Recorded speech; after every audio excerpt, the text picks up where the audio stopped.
The series begins with Geo, an only girl who lives alone and has become the most hated girl in the town where she lives. That's because her father is a drug addict and a gang leader. Even though she's harmless, her life has turned into hell because of him. Neighbors and the police constantly keep an eye on her. Whenever she leaves the house, they follow her and ask about her father when they last spoke to him, whether she knows where he is or not. At school, no one can stand her.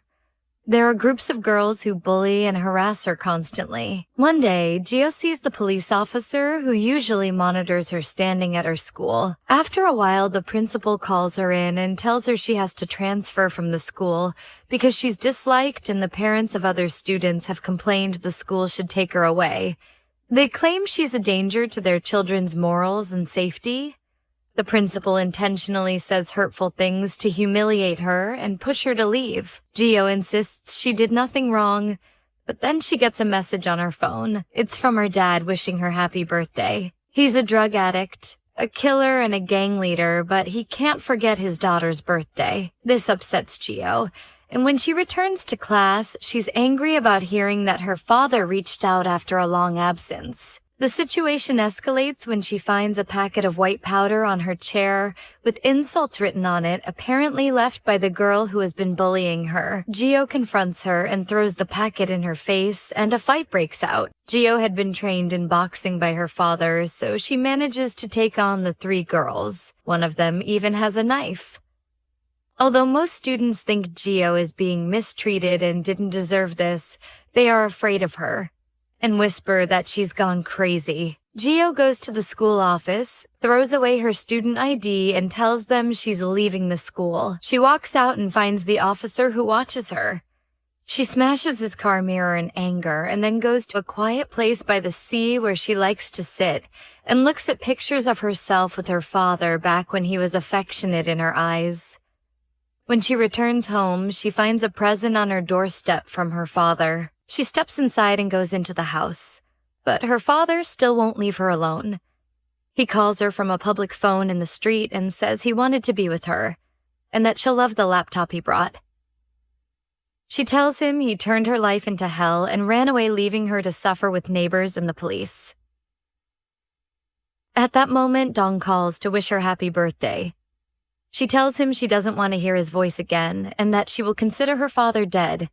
Then she slams the phone shut. Dong leaves in his car upset. His assistant Taigo asks to borrow the car because he's going on an important errand. Taigo takes the car and goes to Geo's house. The first thing he does is rough up the police who have been watching her. Then he goes into her apartment. He has a house key, but it's stuck in the door so he can't open it. Geo comes and opens the door and finds her father, but then she hears gunfire. Someone came to Dong's place and shot him once, shattering the key in the door. The assailant grabs Dong, hits him, and keeps him from moving so Geo can open the door. He's wounded. Even though her father was corrupt and caused lots of trouble, he wanted to protect her one last time. Before taking his last breath, he apologizes for everything he did to her and dies. Geo manages to open the door, holds him in her arms, and cries.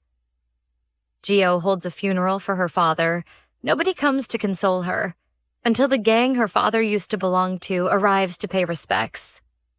The gang leader, who is a friend of Dong's, named Choi, is there. People wonder how Choi could show respect after what her father did. Choi tells Geo that her father was a good man and that he mourns him. Geo goes to see her father one last time and finds his body covered in wounds and with a tattoo on his chest, gang's mark. After the funeral, Geo goes to Choi's gang headquarters. She already knows the place. She has obtained CCTV footage and has tracked down an image of the killer, but the killer's face is obscured. She asks Choi to find him so she can kill him herself. Choi calls her a liar and, to test her, hands her a knife and asks her to stab him to see whether she can actually kill someone. Geo can't do it. Choi lashes out at her, calls her cowardly, and says she'll never get revenge for her father. We then see Dong's memorial at Choi's office, where it's shown how much he loved Dong and treated him like a brother. Later, When Gio returns home, she hears a knock and sees someone standing at the door with the same build as the killer. This time she sees his face but is too afraid to act, and he leaves. Afterwards, Gio posts a reward of 5 million won. Choi sees the ad and realizes Gio won't rest until she avenges her father. Gio then gets a call from an unknown number claiming to have information about the man whose picture she circulated. The caller asks her to meet and to bring the reward money. Gio goes to the meeting, but it's a setup. A gang of con men tricks her, robs her of the money, beats and kidnaps her in a bag. Choi, who is watching over Gio, manages to rescue her and kills the 3 young men. He tells Gio she's stubborn just like her father and gives her a chance for revenge, but warns it won't be easy. Gio agrees to do anything, and Choi takes her into the gang's training club. It's all men, and she's the only woman there. Choi intends this to be a way to harden her, or at least to make her give up on revenge. A kind young man named Do meets her, introduces himself, and shows her the room she'll sleep in. He says he's the youngest in the club and so is responsible for cooking, cleaning, and laundry. But because she's younger and a girl, she'll be in charge of those chores while he rises in rank. He tells her if she needs anything, she should come to him and not be shy. Gio suffers humiliation, harassment, and beatings during her time at the club, so every night she trains like a madwoman to avoid being weak in front of them. Choi tells her she's wasting her effort. Even if she trained more, she'd still be physically weaker than them. But she can use her brain and strike vital spots: the upper lip, the chin, the neck, to immobilize them. He convinces Gio to try this method, and she gives herself the chance to trust him. It's a successful decision. Choi truly cares about her safety and guides her onto the right path. Later, there's a tournament at the club, a cage match where 10 fighters are placed inside and only 1 must remain. In the end, only 2 are left: Do and Gio. Everyone expects Do to beat Gio easily because he is stronger, but Gio's training and Choi's guidance allow her to defeat Do. Choi proudly goes to congratulate her, while Do lies unconscious, mocked by his friends for being beaten by the little girl, which becomes a joke. Do, however, is treacherous. After he wakes, he and his friends admit they drugged Gio's water so she'd be helpless. Then, after she resists, they attack her in the locker room. During the struggle, a shelf holding her father's memento falls and breaks. This enrages Gio, and she stabs one of Do's friends. Do's gang chases her, but Choi's men catch them. To punish Do, Choi forces him to choose where to be marked: face, arm, or leg, and when Do can't choose, Choi marks him himself with a knife on the face, leaving a scar he'll remember forever. Choi sits with Gio and tells her that from this day she is reborn. He prepares a new identity for her with a new name and officially inducts her into the gang. He gives her a gun and says, "This is the same gun that killed your father." It's a police gun, which implies the killer was a cop. Choi tells her she must infiltrate the police to find the man who killed her father. This strengthens Gio's resolve. She trains for 5 years. In those 5 years, she manages to enter the police academy and gets very close to the man who killed her father. On a mission, she realizes the case she's dealing with belongs to an officer named Bildu. She didn't know this was a case involving him, and by making mistakes, she jeopardizes a secret assignment. From there, a rivalry begins between them. She rises to become a member of the narcotics division because she's convinced the cop who killed her father is in that department. She identifies the officer as Captain Chai, the same man she saw in front of her house and who resembled the killer. She would have been certain Chai is the killer if she didn't want to be 100% sure, so she controls herself until she has more evidence, promising to make him pay later. Choi is proud of Gio and treats her like a daughter, while also benefiting from having an eye inside the police. Bildu realizes that Gio has become his colleague. He gets angry and warns her not to forget department principles, that she'll be forced to work alongside him.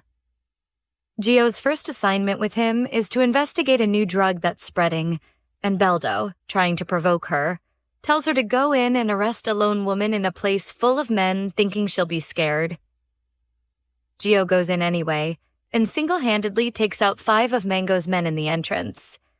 Beldo rushes in to finish things off, but finds the 5 men lying dead in blood.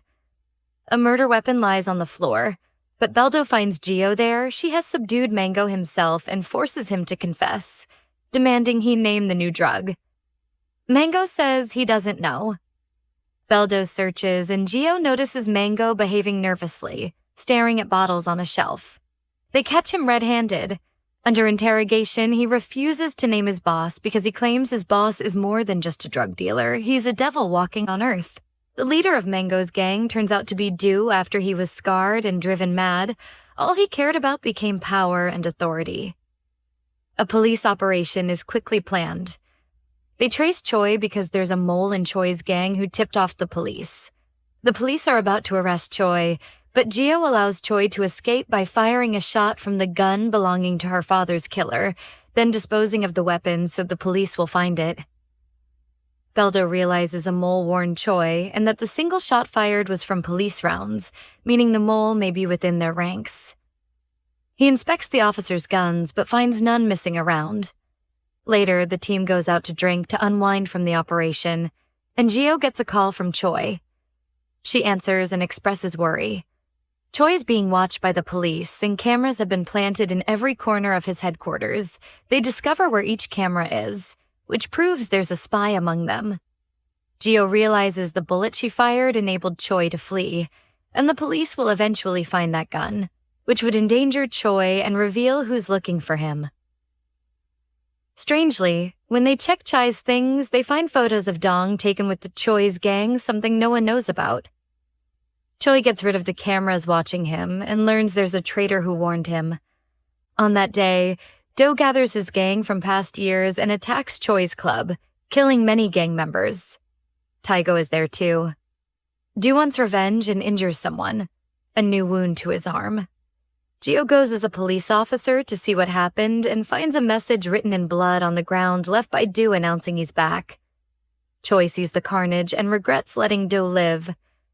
Gio recognizes the man who destroyed the boxing club, it's Do, and tries to control herself. They test the gun found at the scene, and Gio goes to review the report. Choi's office is shocked by the outcome. He meets with the head of narcotics, who says they found the gun of John Susong, meaning someone knows what they did. The head tells Choi to keep quiet. Gio figures it out and confronts Chai, asking who John Susong is. He pretends to be evasive and asks how she found out. Gio lies that she went to get the forensic report herself and read the name. She hides a knife behind her back, wanting to kill Chai, but Beldo enters and forces her to reconsider. He tells her he knows she's been working on this because she's seeking revenge. He warns that revenge is a terrible maze with no end. He says he joined the police, especially narcotics, to avenge his sister's death. She drank a drugged drink at a graduation celebration and died. Since then, he has been capturing anyone involved with drugs, partly convinced one of them would be the killer. Although the work is exhausting, it gives him psychological peace. He tells Gio he understands her feelings and that he will help her with whatever revenge she seeks. They have lunch together and celebrate her release from the hospital. Later, Do calls Chai and says he will make sure Choi is arrested, but on the condition that Do is allowed to go free of other crimes. Do arranges an ambush to lure Choi into a meeting where Choi is, in fact, surrounded by police. Choi arrives with his men and finds Do waiting for him. A bloody war erupts between the gangs. Do escapes from Choi because he's stronger, but Choi is furious. He hates traitors. Do stabs Choi and almost finishes him off, but Gio arrives at the last moment and stops Do, threatening to shoot him. She lets Choi escape.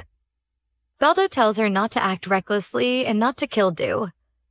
Gio knows if she lets Do live, he'll confess and expose her, so she shoots and kills him. This plunges her into nightmares and guilt. She is haunted everywhere. Beldo comes to her house with drinks and comforts her. He knows this is the first time she's killed someone, and she will feel guilty even if the person was a criminal. Beldo calms and comforts her. Gio falls asleep in his care. The next morning, she wakes to find an envelope from Do's shop with a photo of her father with the police. She learns her father was actually a cop. Strangely, the photo shows a name badge on his chest, John Zusong, and she is confused. Choi calls and asks her to meet him at a mountain temple where a monk is treating him. Gio goes to understand the photo. When Choi sees the photo, he confesses that her father was indeed a cop Chai had sent him to infiltrate the gang to bring it down, but when Choi found out, he went mad and killed him. He apologizes and leaves her in shock because she finds out she actually knew nothing about her father. Choi orders Taego to eliminate Chai, and on the same day, Chai and Beldo are drinking together. Chai passes out and Beldo takes him home. Taego, drunk, stabs Chai many times and leaves. Gio later finds Chai dying and, in his final breaths, forces him to answer a question. If he knows John Susong's name. He calls her by name and says he had been looking for her, finally found her, and tells her the truth. Her father was trying to help her. He gives her a farewell letter her father had written in case he died, a chance to leave her a final message, saying that if she reads it, she will know her father wasn't corrupt. He was a good man and died a hero, wishing he could have given her a normal life but couldn't escape his life.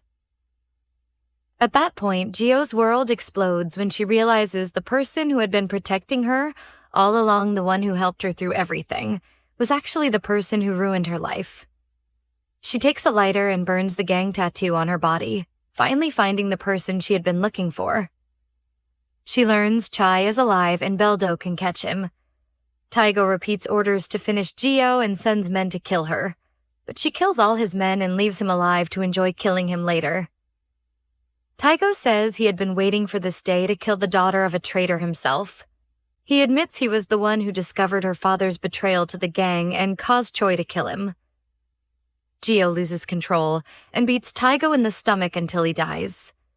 Choi later surrenders to the narcotics division and brings evidence proving he's a drug dealer. The authorities record that Choi went to turn himself in there is evidence in clear exculpation of many accusations. Gio kills him coldly. This paragraph is a bit tangled in the original. The sequence indicates Choi's surrender and Gio's killing of others in cold blood. After these events, Gio manages to escape Taego's remaining men and contacts Choi, ordering him to run away and get rid of everything. He refuses, saying he cannot leave her like that, and tells her to finish it herself, otherwise he will keep chasing her. A former spy who had been helping Choi betrays him, so Gio goes to her father and asks for forgiveness for what she did because he is a very good man. He forgives her and isn't angry. She kneels and kisses his hand. Her father is then killed immediately afterwards. Gio then goes and kills them all, saying to her father that she finished the job and that everything is fine. She goes to find Beldo in intensive care. He was wounded by a bullet. The doctor says his condition is unstable and he won't live much longer. But Gio begs him to survive because she loves him and wants to be with him. She feels she is the cause of his injury. He was defending her and that she killed him with her foolishness. She believes she is the reason for the deaths of everyone she loves. Suddenly, the phone rings. A message from Choi saying, "I'm sorry, but I had to do it," which devastates her. She faints. Doctors rush and take her into surgery to stop bleeding in her brain. Beldo arrives at the hospital and treats her wounds. This gives her a chance to choose a new life. At that time, Chai regains consciousness and asks Beldo to help him with anything to do with Gio, and to make things right because the police cannot bear Chai's father. This line is confusing in the original, but the idea is Chai wants Beldo to protect Gio. Beldo tells him he will try to get to her before anything happens and insists he won't let her be left alone. Beldo says he's been watching her for a while and is suspicious of who she's after. He warns Gio that if she pushes too far, it will prove something that will implicate her. He says he will not leave her alone and will try to protect her. In the chaos, Do had set a trap and tried to humiliate Choi by staging an attack on his club. Do took photos of Gio and sent them to lure Choi, but Choi turned the situation around, and the gang war that followed left many casualties. In the end, Choi is dying and gives Gio a message telling her the truth that her father was a cop trying to infiltrate the gang, and he gives her a final farewell letter from her father that proves his goodness. Gio ultimately decides to surrender herself to the police and ends up jailed for many years. Later, she is released and finds her father alive in a small place, living with an old friend he had survived in hiding. He tries to talk to her and convince her to return to life. They meet and reconcile. Beldo somehow survives as well. Gio runs away with him, and the rest of her life becomes about letting go of the past and trying to live a normal life. She keeps the memory of her father and her mission, and her story becomes one of revenge and tragedy transforming into something like redemption.